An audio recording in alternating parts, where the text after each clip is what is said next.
বিসমিল্লাহির রহমানির রহিম। গোয়েন্দা তথ্যের উপর ভিত্তি করে লালমনিরহাট ব্যাটালিয়ন 15 বিজিবির একটি দল গতকাল সীমান্তবর্তী এলাকায় একটি সুনির্দিষ্ট তথ্য আমরা পেয়েছিলাম। আমরা একটি বিশেষ অপারেশন পরিচালনা করি এবং একটি বড় চালান আটক করতে সক্ষম হই।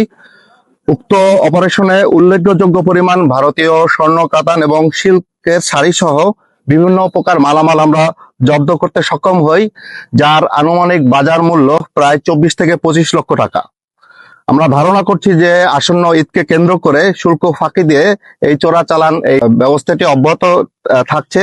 তো সেটা যাতে না থাকে সে ব্যাপারে আমরা জিরো টলারেন্স নীতি অনুসরণ করছি।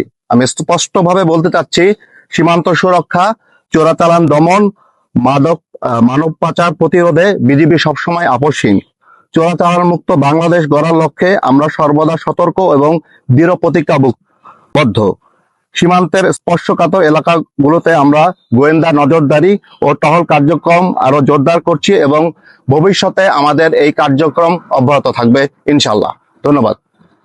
দৈনিক আজকের বাংলা .net